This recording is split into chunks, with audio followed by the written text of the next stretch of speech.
and then click the button. Oh, I clicked the button and we are live. I have not listened to your solo show yet, but I bet you did a little ditty for Creator of the Day. I did, in fact. And I got full marks from the audience. They were actually, I think I got full marks for effort. I don't know that they scored it on anything besides effort. Honestly, you can never replace me, but I respect the attempt at, humor and engagement and everything else that I bring to the show. That's right. I also, on the previous show that Sean came on, I said that I upgraded you, and he did a great job of like backtracking that whole thing. Like, no. Like playing it off as really humble. It was good. Yeah, but inside he knew. He was like, I mean, obviously. So I need to say the obvious. Welcome everyone to episode. Okay, I think it's 73. But why does everyone say the show number at the beginning? Like, what does that accomplish for anyone in podcasting? It lets you know we've been around a minute now since the beginning of the pandemic. Oh, Sean's here in the chat. I did do a great job. Yes, you did, Sean. It was one of the best of the 70, soon to be 73 episodes as we wrap this up. Barrett, you have been on vacation. Before that, I was on vacation. We have not seen or spoken to each other in 3 weeks. It's not strictly true, but how are you? I'm good. I'm green today. We went down to Bend, Oregon and spent a week. Some friends came up and joined us from San Francisco. They are pregnant with their second child, so they've been quite isolated and just needed some social time. So that was good. Did a little fishing, got out, played a little baseball in a park, hung out with my son, did good daddy time, had good family time all around. So yeah, ready to roll. It's nice to be back. How you doing? I'm good. Let's see what is going on. Been doing lots of house projects, more so than usual. We got a couple weekends of camping in, and that was fun. So now, last weekend was house projects. This weekend is house projects. I don't know. I think I mentioned it on the show, but we bought the house next to us, or the property, and so that is like coming down the final steps. All these stages of walkthroughs and inspections, and are they getting stuff done in time? And now my neighbors are chiming in and they have opinions on landscaping. And I was like, this house looked terrible for the last 7 years. And now that we're cleaning it up, you're like, oh, but it needs to look like this.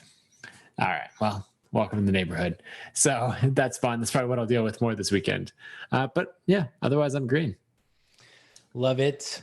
Well, today is Friday, which makes it Q&A Friday.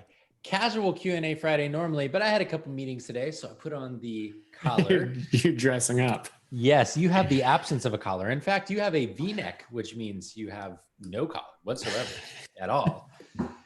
Anyways, all the audio listeners are like, oh my God, are they ever going to actually get into it? But I just want you to know, you have only had 4 minutes of jibber jabber before we get into the questions. And I'm kind of just buying time for the live audience to think of their questions, which they're going to ask us now in the chat. They're going to ask us good questions. Okay. I had a question rolling into this that I wanted to ask you because it's kind of top of mind for both of us. And I think end of the summer, back to school, all this is a creator. How do you make a good vacation as a creator? Like go into a vacation with intention to actually have it be good rather than, and however we define good, but rather than, whatever it ends up being. I think there's so many times where we're like, oh man, I need a vacation. And you get back and you're like, what did I need? And did I actually get it? And how could I have showed up differently to get what, I or my family needed from that? So I'd love your thoughts. Well, I have very different intentions for different trips. Yeah. I think vacation is kind of like a loaded word because that basically means in people's heads sitting on a beach under an umbrella with a pina colada if you are of drinking age. And so I think of different kinds of trips. One is I'm just taking time off, but it's not actually a vacation. One is I need to re-up my creative cup. One is I need to just rest and really relax. One is I want to adventure. And so I think of those as like different ways that I like to take time off. Sometimes I take time off because I just have responsibilities. Like last Thursday and Friday, we were in Bend, but my wife was working. And so I needed to be off those days to have childcare. So I was child caring on those days. And I knew like, I'm not working, but also I'm not doing any of the other three things. Not beach time. Right. And then like, if I'm resting, I need to book a trip that enables that. And a lot of times what rest looks like for me is either, if it's in the winter, it's typically like at a mountain kind of place, but where there's not skiing or anything. So like my parents have a mountain house and it's really like a little cabin in North Carolina. And that was a great place to go in the winter and just like buckle down, take naps, like sit in front of the fire, watch some football or something like that. Or in the summer or fall, or if we go to the other hemisphere, the beach is always what I think of. If I'm like, I want to rest, I'm just going to sit in a chair and I'm going to read. Right. Is what rest means to me. And so I measure that, or I set the intention for that. And then I measure its success based on how many hours did I sit in the chair and read. Yes. You know? But then there's like these other trips, which are more adventure. It's like going to a place I've never been. It's feeling like I'm a local. It's checking out the food and coffee and cocktail scene. It's seeing the like touristy sites. And the way we have transitioned to that, the last one we did was before the kid was born. And my wife and I, we went to France and we did like 2.5 weeks just in France. We said, we're not going to like backpack all over and try and do a city every 3 days, but it is an adventure trip. And so we're going to set no agenda. We went through like some guidebooks and we marked off stuff that was interesting to us, but we didn't make a plan for seeing it all. And then we did a side trip so we did like 6 days in Paris, 4 days in Normandy, and then like another 3 days in Paris. And Normandy, we knew what we wanted to do. We wanted to like go to the beaches and some of the other, it was a little more scheduled. But the time in Paris, we most wanted to just be like locals, knowing that we had this list of stuff that on any given day, we could wake up and say, what do we want to do today? And just pick a couple things and go do that based on our energy. And man, that was a really awesome way to just feel like you're really being in a place. You're still getting that adventure aspect in because it's kind of new, but you also have time for just, if you want to sit at a cafe and not feel like you're missing something, you didn't make a schedule. So you can just hang out and like feel like you're part of the city. So anyways, I don't know, random thoughts on that. Yeah, I think that's good. Ken dropped in the chat, the rest versus adventure. He says is one of the best conversations he's had with his wife. And I think that's so important because one of the worst things is if you and whoever you're going on the vacation with come in with different expectations. Oh yeah. Because then you're like, let's go. And they're like, go to the chair that's over there with my book and my cider. Like what does go mean right now?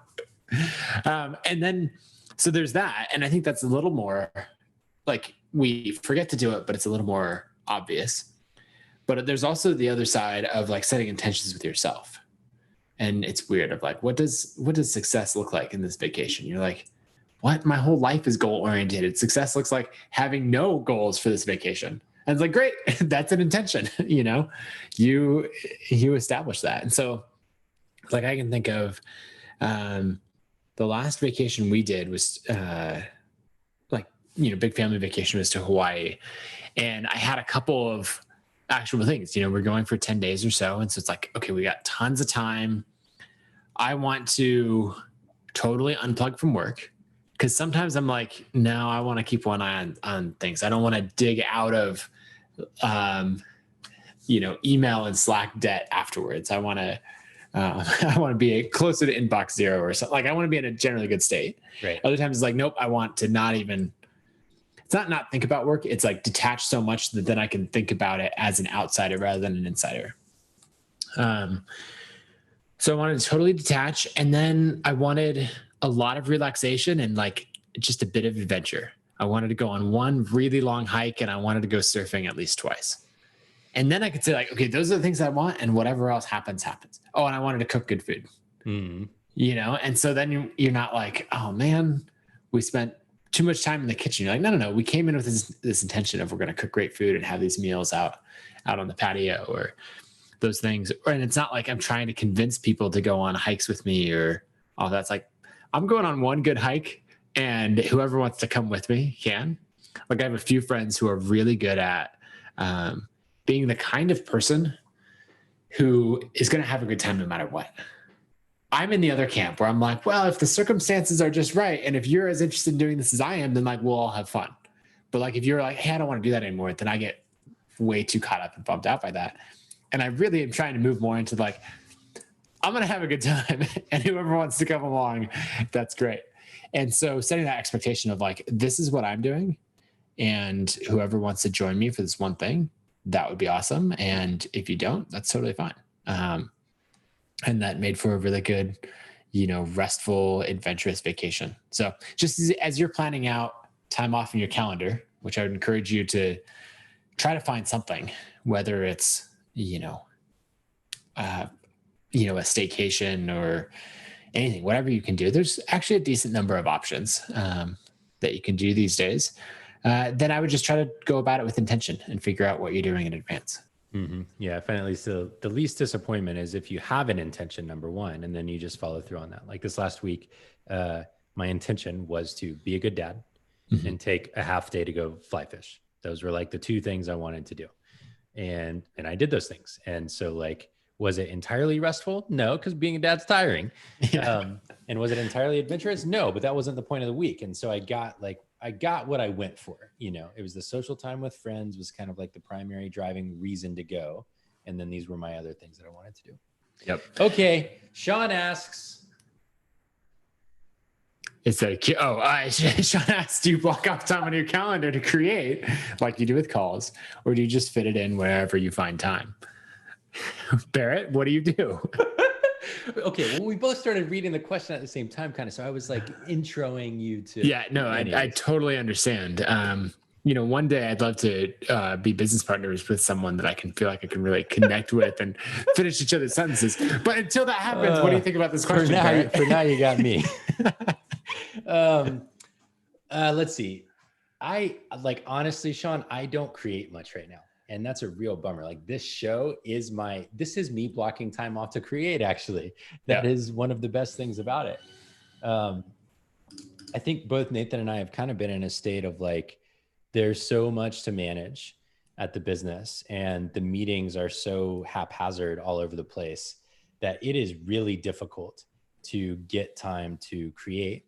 One of the things that I find most interesting about this actually is in running a remote team, there's this massive talent advantage in that you can hire people anywhere, all over the world. Oh, yeah. And, you see all these threads on Twitter these days of like, so if you set up 3 product teams in each of the major time zones of the US, Europe, and Asia, you could have like 24-hour product development, right? I'm like, sure, man, whatever. It's just interesting, like the theories about remote work, which is what totally. It's like to run a company. And anyway, so I'm on the Pacific coast of the US, which means I'm like the latest one to wake up every day. And so by the time I wake up, the company's already like, they've had the whole working day for half the team. And then another half the team's a few hours ahead on the East Coast. And then the third half of the team is over here on the West Coast and Mountain. But my best creative hours are like 9 or 10 to noon. But that's usually my window for when meetings have to happen with the people that are east of the US. And so I just find it really hard to create a flow. And so when I create, it has to be on kind of like off times. And honestly, a lot of the times it's on nights and weekends right now, which I think is different because we're running a company than it would be like if I was still full-time creator mode. Then that is my job. And I would be blocking off the first half of my day and not doing meetings or anything like that. Yep. Something that I've done, because I think last week or the week before, I realized this. I was actually in a coaching conversation with Dan, which you guys should watch episode 20 something to hang out with Dan and Andy. But I was having a conversation with him and I realized that I wanted to change the way I showed up to work. I was reacting to everything. The number of meetings, like it was scattered throughout my calendar. And I went actually pretty extreme and was like, okay, I want to do all of my meetings I'm going to pack Monday completely full because it's already leaning that direction. And then I want to do Wednesday mornings. And that's going to be like, if at all possible, I'm going to fit things in there and I'm going to block off huge amounts of time to create or, deep dive on, like a lot of time creating looks like, okay, what is my response to this business strategy that one of our leadership team members have posted? How are we going to redo our pricing for our pro plan? What's the launch plan for this look like? So it's not quite as much of like, let me sit down and write. But I've done a lot of that this week. Yeah. What I would say the biggest bummer for me, because on one hand, I'm like, oh, if I only had this time to create, and this goes into one of the next questions about procrastination, is you're like, oh man, I've got 4 or 5 hours carved out Tuesday afternoon. It's going to be so good.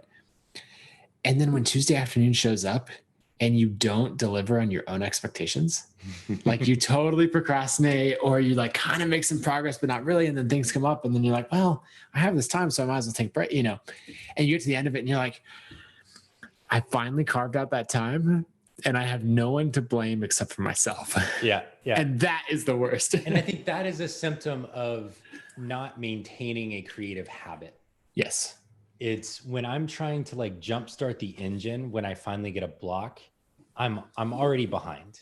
Right. Because it's really actually the habit. To Sean's point, carving out 30 minutes every morning before I start my first meeting would be the best answer here. Mm-hmm. And just saying like, look, for my first 30 minutes of work, I'm not logging on to Slack. I know I'm behind the rest of the team and I'm still not. 30 minutes isn't going to change that. Exactly. That would be the answer. And I know that that's the answer. And I just need to shift my like thinking and approach to that if I want the creative habit. So anyways, it's one of those things. It's also interesting, the internal stuff. Like I write thousands of words every week still, but it's in Basecamp, not on my blog, and so I don't know. It's just a challenge. Running a company is weird.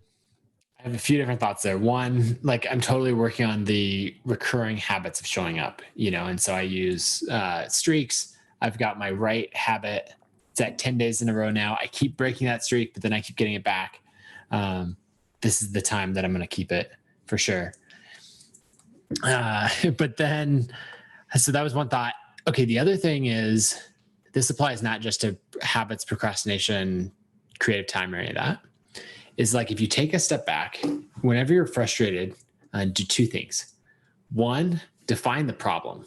What is actually frustrating? And if you're like, it's that and maybe here, there's two different problems. I don't have time to create. And we could define that as a problem and maybe journal a little bit on that.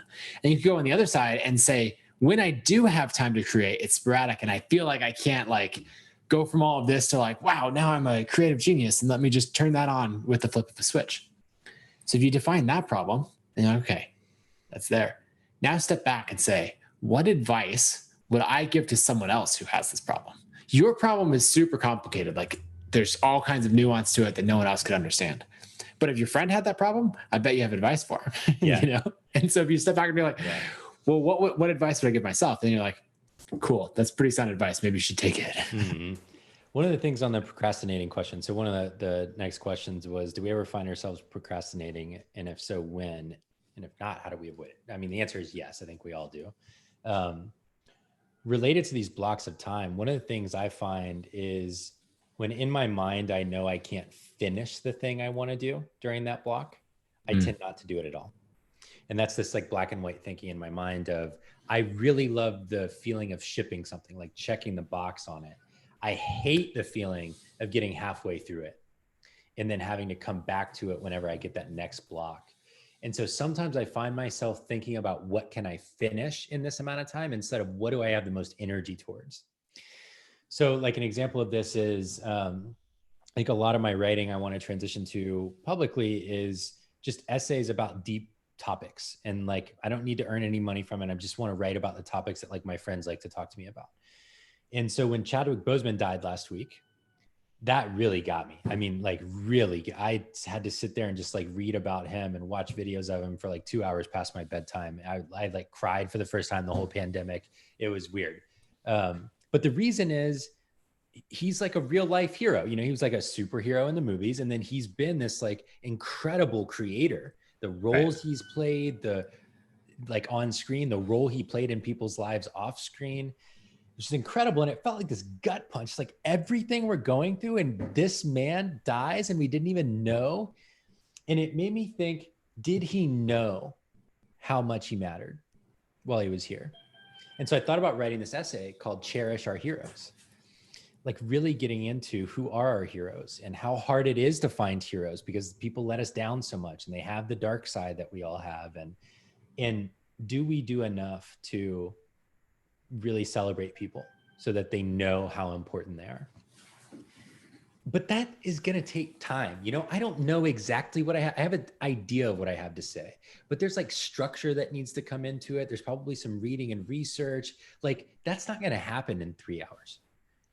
And so when I think about what I end up defaulting back to is like, let me just clear out Basecamp instead. Let me respond to people so I'm not holding them back. So procrastination looks like that. It's usually productive right now, but I like default back to let me help other people be productive instead of me really sitting down and like scratching that creative itch that I have right now. Yeah, that makes sense. I've been trying to work on using the newsletter as a tool to show up consistently so I can take breaks and really put a lot of effort into substantial posts. And so I've had to embrace like, okay, what does 30 minutes of progress on this look like?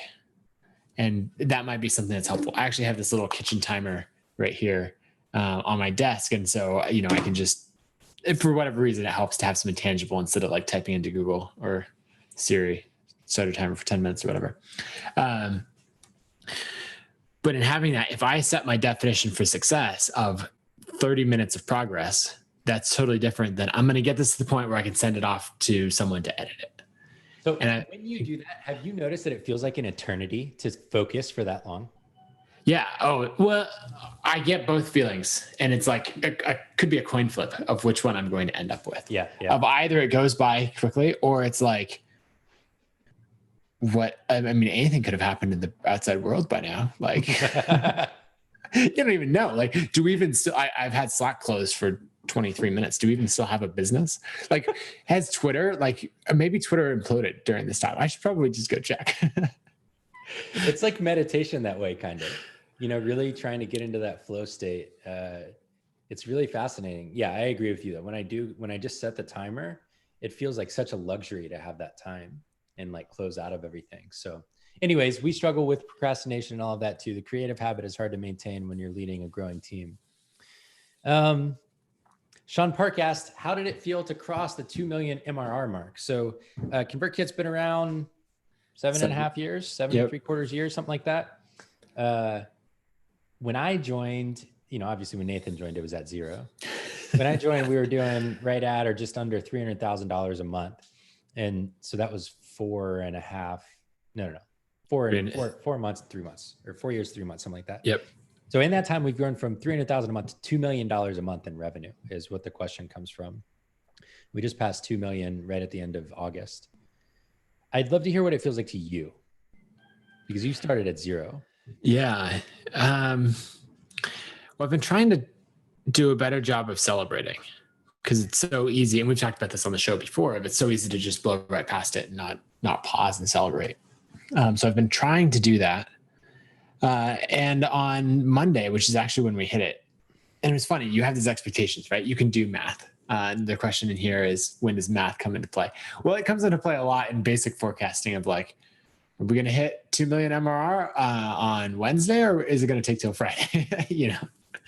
And we had, for whatever reason, a fantastic day of growth on Sunday and Monday. And so we hit it early. And so Hillary and I already had plans, like we had a little date night scheduled and some time just us.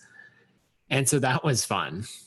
And it was kind of funny to I just pulled up Barometrics on my phone and walked up and, as Hillary and I were hanging out, I headed to the park and I was like, hey, look at this. And she just looks at it and goes, what? Her reaction was just it was kind of fun because I've been a part of it all the way. And of course she has as well, but from more of a distance. And it summed up more of what I was thinking of, that's just ridiculous.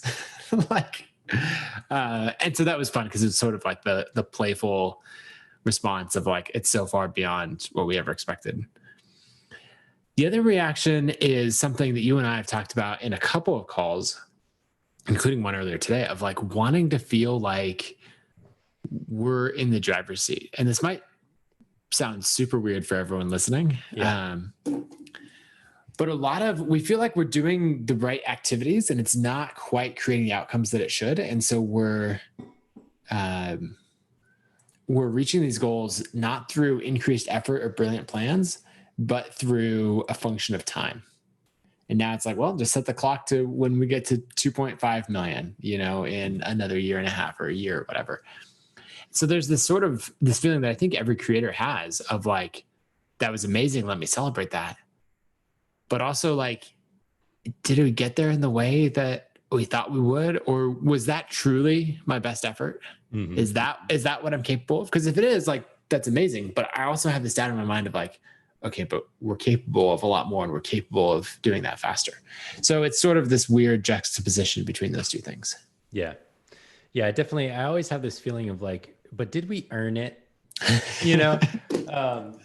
Which is ridiculous, I know. And like, I think we drive our teams crazy sometimes because I think we both have a little bit of this like just underdog mentality of like, I want to feel like it's hard. I want to earn it. I want to like win the respect of the people who help us get there, or whatever, or of the market.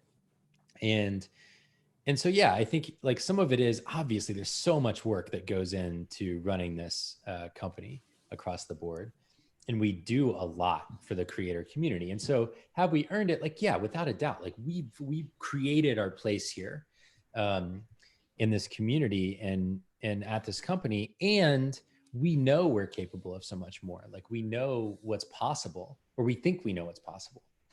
And I think we're always driven to try and find that, what's the edge of what we're capable of.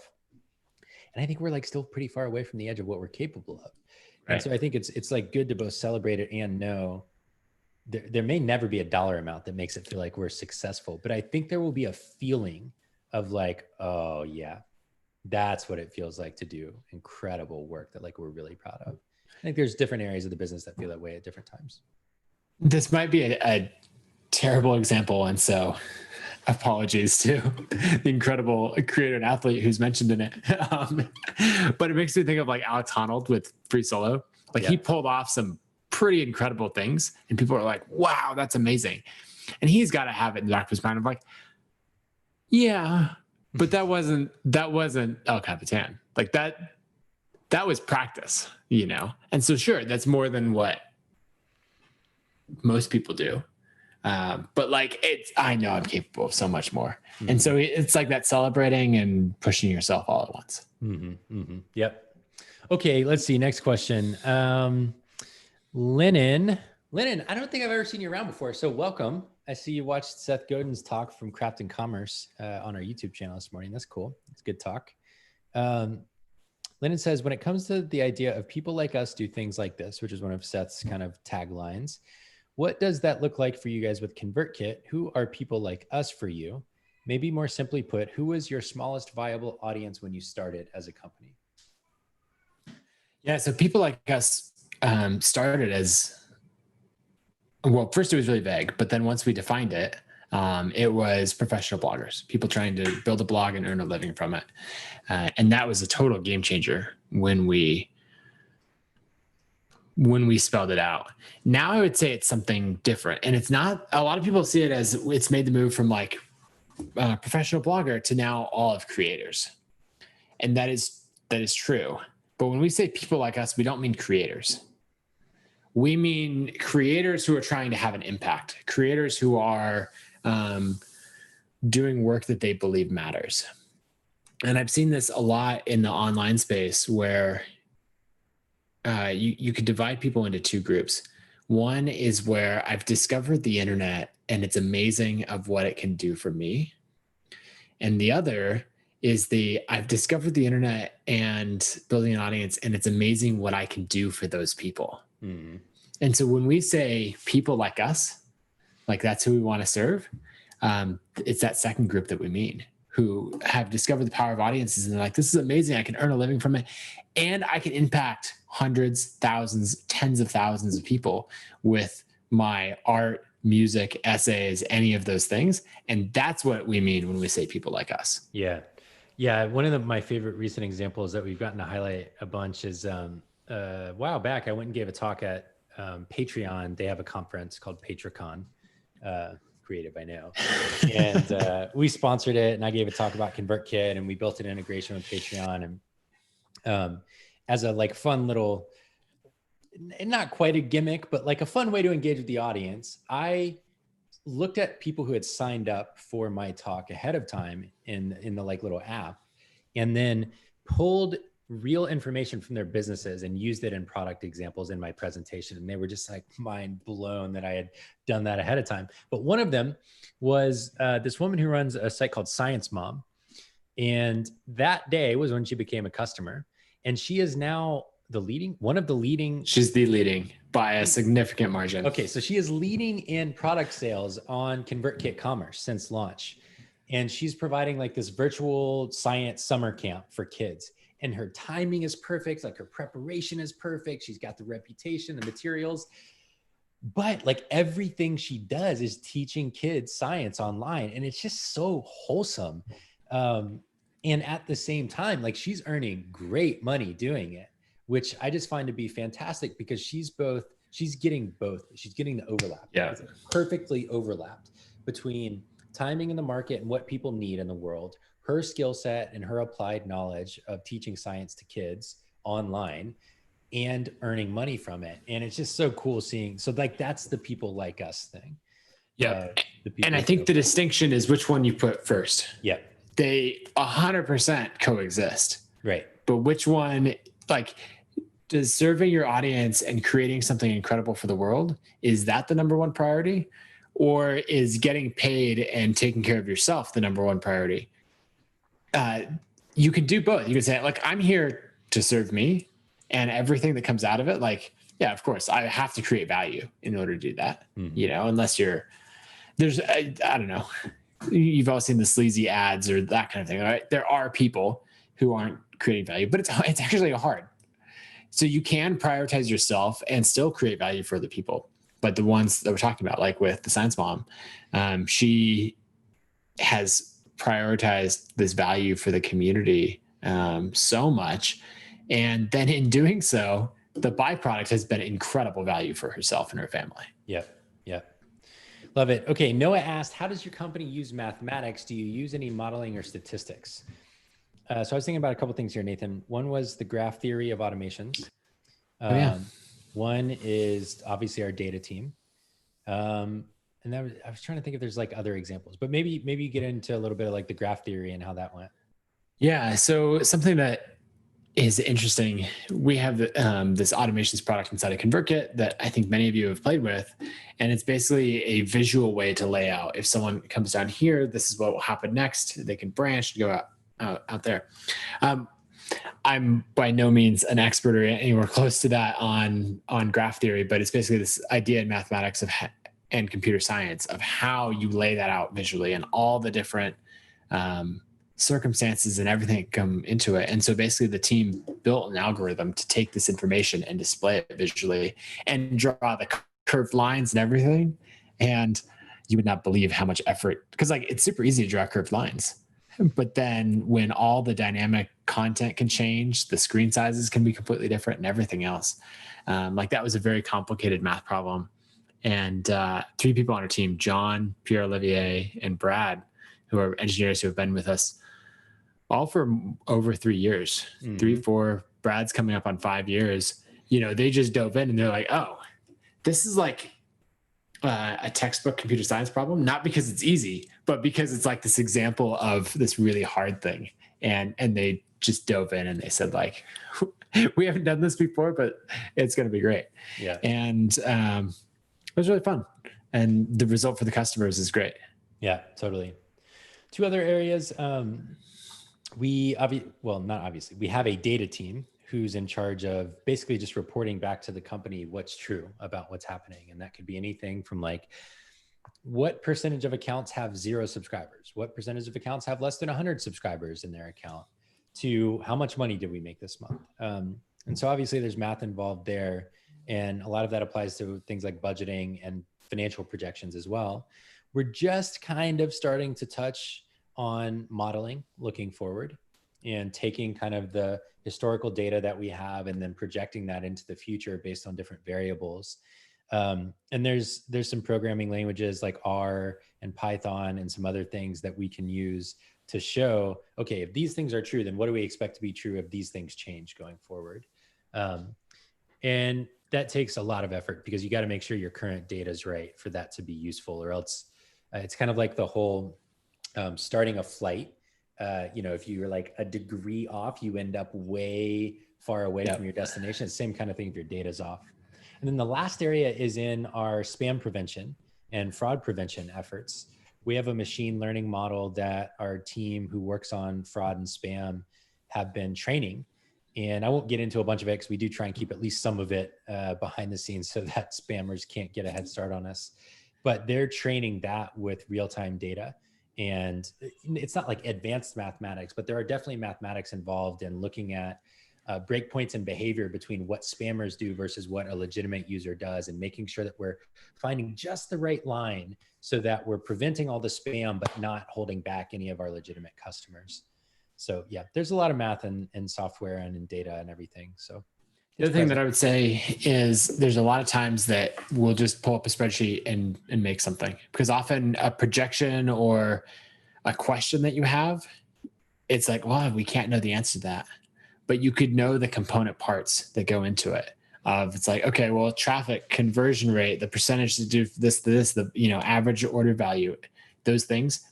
You don't have to know any of the variables to put them down to define what the variable, like you don't have to know any of the actual values to define what the component variables are. And that's something that we'll often do because it's easy to fall into a trap or an assumption of success with this promotion would look like this. And even if you don't name it, you kind of have something in the back of your head. And so we'll often just pull up a new Google Sheet and say, okay, what are the component parts? And then at least plug in those assumption numbers. Because then when you name what's based on fact and what's based on total assumptions, and then you can also see, okay, here's where I could apply effort to move the needle there. Yep. I love it. Okay, last question from Teddy, and then we're going to wrap up. In the perfect world where we do find time to do creative work, how do we plan to integrate our personal websites with this podcast and just kind of the ConvertKit brand in general? If we think about all of our creative work at the company and in our personal lives as an ecosystem, like how do our personal websites fit into the ecosystem? Yeah. So the thing that I want to contribute the most is like the long form essays. And so that's when I realized that I wanted to contribute like, I don't know, iconic pieces of content that people can keep referring back to. And I want to keep setting a new standard. So my current standard is my Ladders of Wealth creation post from last fall, where like I still get, I don't know, 5 messages a week or something on Reddit of people who are like, I just read that post. I love it, because they republished it there, or it's the most trafficked, most visited, most shared post on my site. And that took a significant level of effort. And so that's what I want to keep doing, is deliver on that level and basically saying, how can I show up consistently to provide interesting content and great value and ideas while I'm working on building substantial things on that level, particularly that don't fit within the ConvertKit brand. That's not, it's related, right? We're earning a living online, that kind of thing, but it's not directly correlated. So that's the kind of thing that I want to do. And it's just a matter of finding the time and working to do that. I think it's not quite on that level, but I'm close with this $1 billion blog post that I think should come out on Tuesday. I gotta do a few more rounds of 30 minutes at a time to get it there. But that's what I would like to see happen. Yeah. What about you? I was actually talking to my coach about this yesterday, and I think a lot of what I feel is a sense of obligation to document my learning so that other people, like running this company, we have learned so much that so many people could benefit from. And like wanting to document that so I don't lose it, because you lose it. The longer that time, like we couldn't have imagined making $2 million a month 4 years ago. That would have been like, oh man, I hope we get there. And I guess we imagined it because we had this vision, right? Yeah. But at the same time, I can't know what I was thinking like back then now. The only way I can know that is to read what I would have written then. And so I have some sense of like, I want to document as we go so that other people can learn, so that we can reflect back. And I already do spend so many hours on this company. It's like, sometimes I just want to talk about the things that are fascinating to me. And what my friends and I tend to talk about, you and our friends Ryan and James, who were on the other week, when we sit around a dinner table, is things like political system reform and education systems, and like what that looks like long term. Will college exist in 30 years? Like, if humans could take over the whole earth and just bend it to our will so that we have all the resources we want, or we can say wildlife, like, what should we do with that? Is there value in beauty versus utility?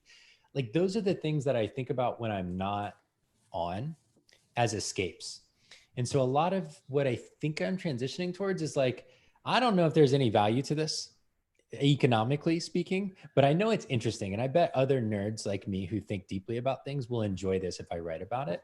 I think that's what I'm going to move towards, is just like, it might not fit, but what it will do is it'll continue to connect us as we create those things to being a creator, and the experience of hitting publish and hoping people like something. Because ultimately, like, yes, creators come from inside first. Like, we have this idea or something that's fascinating to us and we want to share it, but also we're looking for the engagement around it. We're not like, we want to be liked, but I think what I want more than anything is I want conversation and dialogue and discourse about ideas. Like, that's what I'm looking for. So anyways, I think that's what it's for me, is like, maybe I'll document some of what we learned just so that it's there and people can leverage it. But really, I want to explore what's fascinating me. Yeah, that makes sense. Teddy asked a little bit of a follow-up.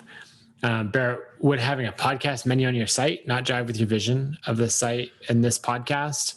I think he's trying to figure out how we would like tie it all together. Got it.